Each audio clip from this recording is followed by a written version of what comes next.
दोस्तों, काल वृक्ष और खजाने के नष्ट होने के बाद भी अन्वी और आयान की जिंदगी में सुकून नहीं लौटा। हर रात हवाओं में एक अनजानी फुसफुसाहट गूंजती, जैसे कोई अदृश्य शक्ति अब भी उन्हें देख रही हो।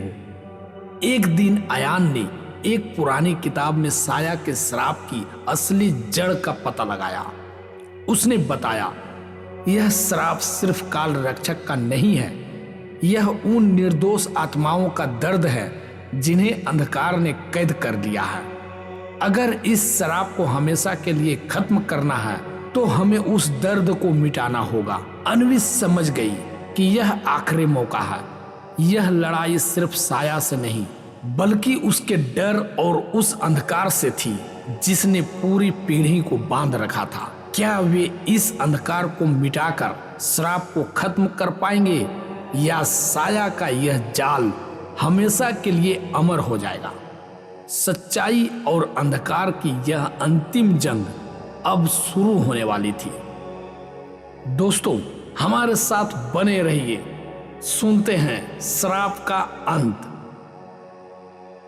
दोस्तों, काल वृक्ष के नष्ट होने के बाद अन्वी और आयान ने सोचा कि सब कुछ खत्म हो गया है, लेकिन उनके अंदर कहीं न कहीं यह एहसास था कि साया अभी पूरी तरह समाप्त नहीं हुई।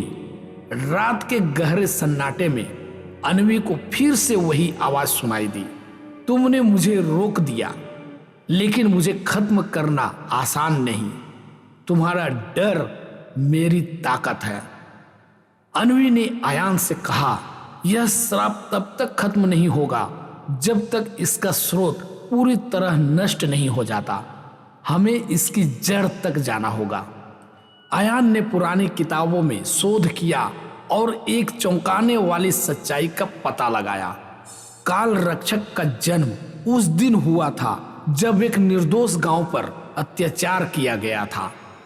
उस गांव के लोगों की चीखों और दर्द ने एक शापित ऊर्जा को जन्म दिया जो काल वृक्ष में समा गई।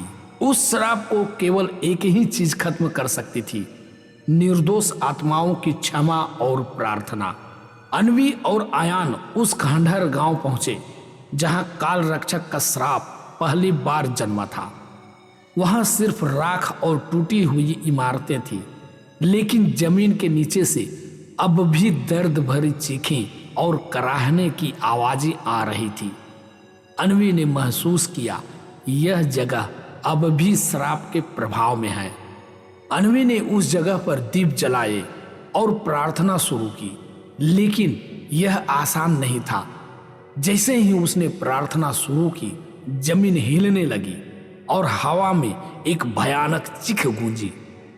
काल रक्षक की परछाई फिर से प्रकट हुई।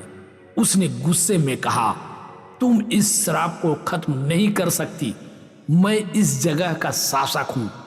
आयान ने अन्वी का हाथ पकड़ा और कहा, डरो मत, यह श्राप तभी खत्म होगा जब हम डर को हरा देंगे।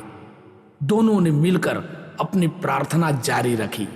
काल रक्षक ने अपनी पूरी ताकत से हमला किया, लेकिन अन्वी और आयान की प्रार्थना ने एक दिव्य शक्ति को जन्म दिया। आसमान से एक उज्जवल प्रकाश उतरा और काल रक्षक की परछाई उस रोशनी में जलने लगी। उसकी चीखें धीरे धीरे शांत हो गई और अंत में वह हमेशा के लिए गायब हो गया। गांव में अब शांति फैल गई थी। जहां पहले अंधकार था, वहां अब सूरज की रोशनी और हरियाली थी। अन्वी ने महसूस किया कि डर को हराने और माफ करने की शक्ति ने उस श्राप को खत्म कर दिया। जब वह और आयान गांव से लौटने लगे तो दूर से घंटियों की आवाज आई, जैसे आत्माएं अपनी मुक्ति का जश्न मना रही हो। लेकिन जाते समय हवाओं में एक हल्की फुसफुसाहट सुनाई दी, डर को हमेशा हराना, यही मेरी आखिरी चेतावनी है। तो दोस्तों, क्या यह साया का अंत था या अंधकार किसी और रूप में लौटने का इंतजार कर रहा है? साया की कहानी अब खत्म हुई या शायद नहीं। धन्यवाद। अगर ये कहानी आपको अच्छी लगी तो वीडियो को लाइक करें, इस चैनल को सब्सक्राइब करें और अपने मित्रों को भी ये वीडियो शेयर करें। धन्यवाद।